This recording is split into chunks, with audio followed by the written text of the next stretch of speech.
Be me. Name is Graham. 34 years old. Software developer. Also secret millionaire. Built and sold 2 startups before turning 30. Current net worth somewhere around 12 million.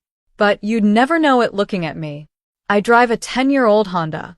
Wear plain clothes from regular stores. Live in a modest apartment by choice. My philosophy has always been simple. Money is a tool, not an identity. Don't flash it, don't flaunt it. Let people reveal who they really are before they know what you have. This story is about how that philosophy led me to expose one of the most hypocritical people I've ever encountered in the dating world. And trust me, I've encountered a few. It started when my friend Silas sent me a link to a viral video making rounds on social media. Some woman calling herself an elite dating strategist, teaching other women how to filter men by net worth. Her name was Valentina. 31 years old, styled herself as a luxury lifestyle coach. Had about 50,000 followers. Mostly women looking for dating advice. Her whole brand was about leveling up, which apparently meant finding rich men and extracting maximum value from them. She had courses, coaching sessions, a Patreon, all teaching women to use dating apps strategically. Filter by profession, education, location. Use third-party tools to estimate net worth. Demand financial proof early in conversations. Block anyone who couldn't verify their assets. She called it protecting your time and energy. I called it something else entirely. What bothered me most wasn't the gold digging. That's existed forever, nothing new. It was the hypocrisy wrapped in empowerment language. She framed everything as feminist self-care. Said women deserve to know men's financial status before investing emotional energy. Called financial transparency a moral obligation for men. But when anyone asked about her own finances, she deflected immediately. Said her worth wasn't measured in dollars. That her beauty and status were her currency. Classic double standard dressed up as philosophy. Silas and I started digging into her background. Not hard to find public information. She had started a luxury matchmaking agency 3 years ago. It had failed within 18 months. Left several clients without refunds. There were complaints on consumer protection sites. Her previous business partner had sued her for misappropriating company funds. The lawsuit was settled quietly, but the court documents were public record. This woman demanding financial transparency from men had a trail of financial failures behind her and was actively hiding them from her followers. The irony was too perfect to ignore. Silas suggested we do something about it. He worked in tech, knew how these dating apps functioned, said it would be easy to create a profile that would trigger her wealth filters, but present as something completely different visually. The idea was simple. I would appear to be a regular working-class guy, driving for rideshare, doing odd jobs. Nothing that screamed money, but my profile would have metadata that her filtering tools would flag as high net worth. She would match with me thinking she found a target. Someone whose profile said regular guy, but whose data said secret millionaire. And then we would see how she behaved when she thought she was extracting from me versus when she discovered the truth. We set up the profile carefully. Photos of me in casual clothes, nothing fancy. Bio that said, just a regular guy trying to figure life out. Mentioned driving for rideshare apps. Said I was between careers after a layoff. Everything designed to look unimpressive. But Silas worked his magic on the back end. Made sure certain data points would trigger her filters. The location data suggested expensive neighborhoods. The linked accounts had verification markers that her tools would interpret as high net worth. It was technically accurate. I was high net worth. We were just presenting it deceptively, matching her deception with our own. Within 3 days, she matched with me. Her opening message was friendly enough. But within 5 exchanges, she was asking questions. What do you do for work exactly? Where do you live? What neighborhood? What are your goals for the next 5 years? Do you own or rent? I played the part perfectly. Said I was figuring things out. Had some savings but nothing major. Was thinking about going back to school, driving rideshare to pay bills in the meantime. She should have lost interest immediately.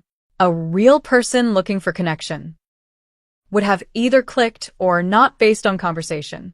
But she kept pushing, kept probing, asking questions that didn't match my stated situation.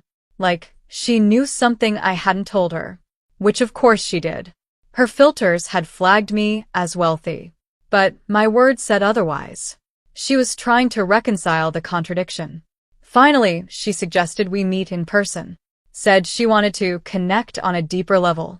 Proposed a restaurant that I recognized immediately. One of the most expensive places in the city. The kind where appetizers cost $50. And the wine list starts at $300. I agreed, suggested a specific evening. She confirmed immediately. The trap was set. The night of the date, I dressed the part. Worn jeans, plain shirt, old jacket. Looked like someone who definitely couldn't afford this restaurant. I had Silas set up nearby with recording equipment. Nothing illegal. One-party consent state. Just wanted documentation of what happened. Valentina arrived looking like a magazine cover. Designer dress, expensive jewelry, perfect makeup. She spotted me at the table and her expression flickered. Just for a moment. A flash of confusion, maybe disappointment. But she recovered quickly. All smiles as she sat down. First thing she did was order the most expensive cocktail. Then started asking about the restaurant. Had I been here before? Did I know the chef was Michelin-starred? Subtle test to see if I belonged in this environment. I played dumb perfectly. Said a friend had recommended it. Mentioned I was a little nervous about the prices. Asked if she came here often. She laughed and said sometimes. When the occasion called for it. The waiter came and she ordered appetizers for the table. Without asking me. Most expensive things on the menu. Wagyu carpaccio, imported caviar, truffle something. I watched my bill climb toward $300. Before we'd even ordered entrees. Then she started the interrogation. Disguised as getting to know me. Asked about my situation in more detail. What happened with my previous job? What were my plans going forward? Did I have any investments, any assets? Was I renting or did I own anything? I gave vague answers. Said I had some things figured out, but was keeping options open. Preferred not to talk about money early on. This visibly frustrated her. She pivoted to a different approach. Started talking about her philosophy on dating. Said she believed in transparency. That people should be upfront about their situations. Financial compatibility was important. She didn't want to waste time with someone who couldn't match her lifestyle expectations. I asked if that meant she would share her financial situation too. She laughed like I had told a joke. Said it was different for women.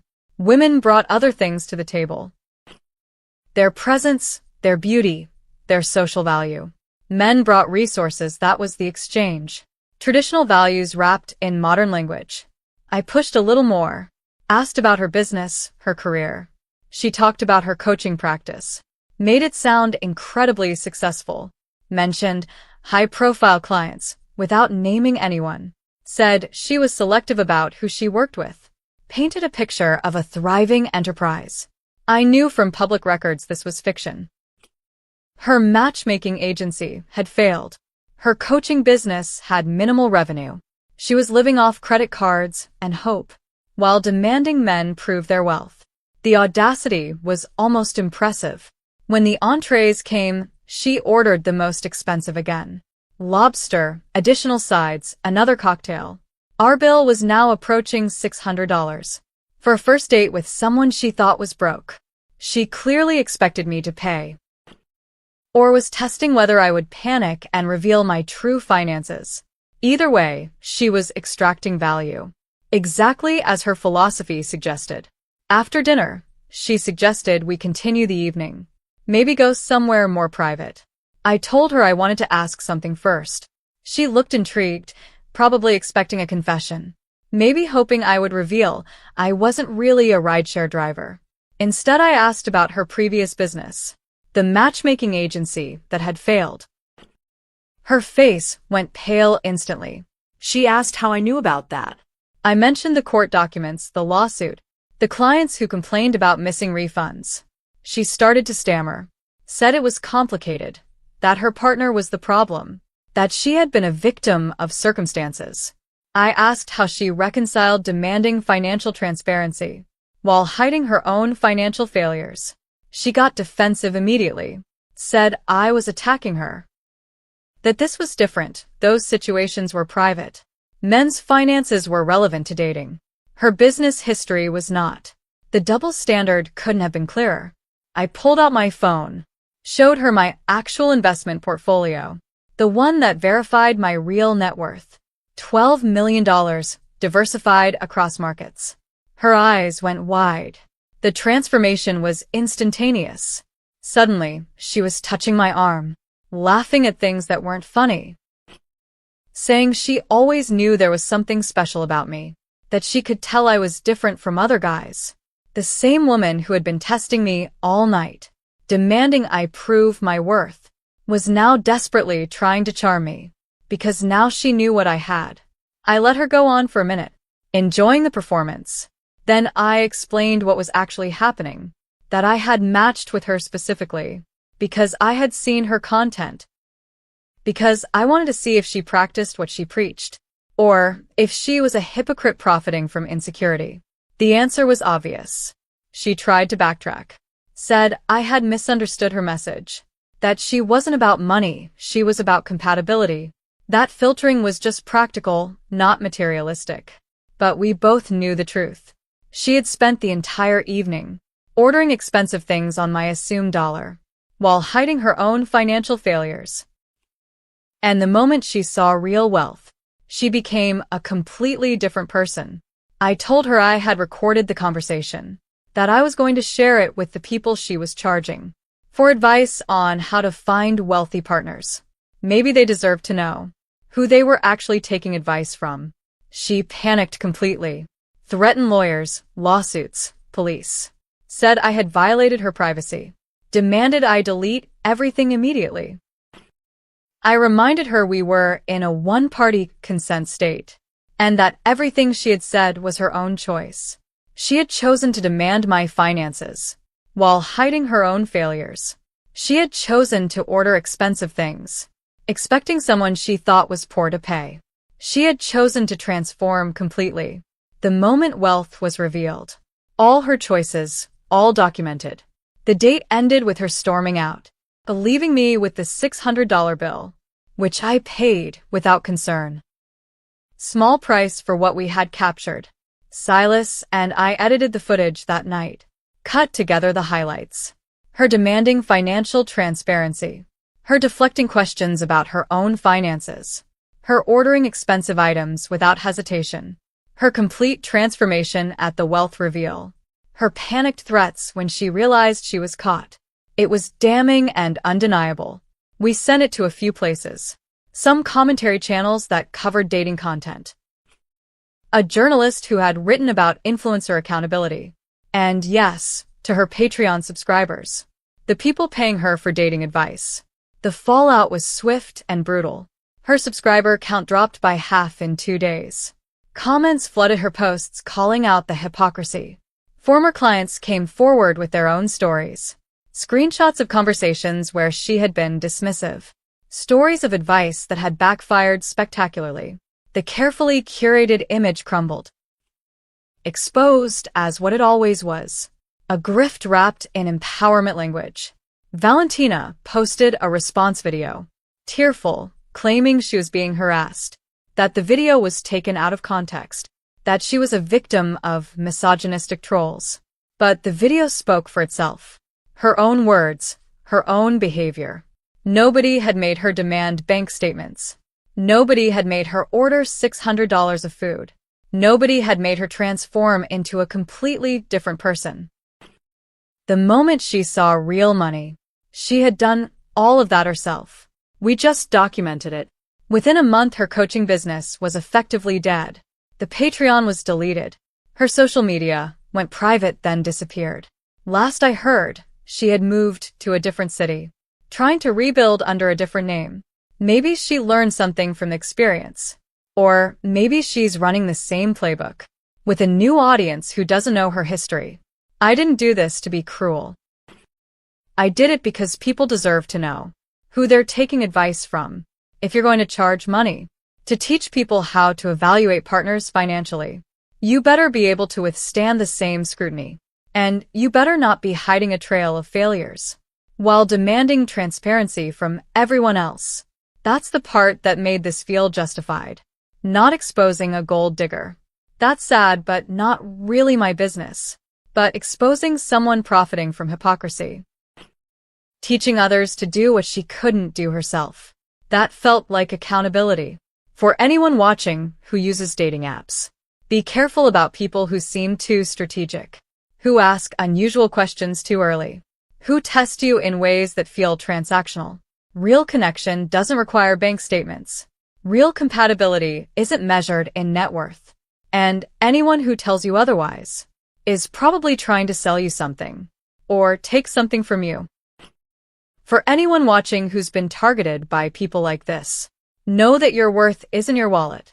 That someone who only values your resources isn't someone who values you, and that you deserve better than being filtered by an algorithm that reduces you to a balance sheet.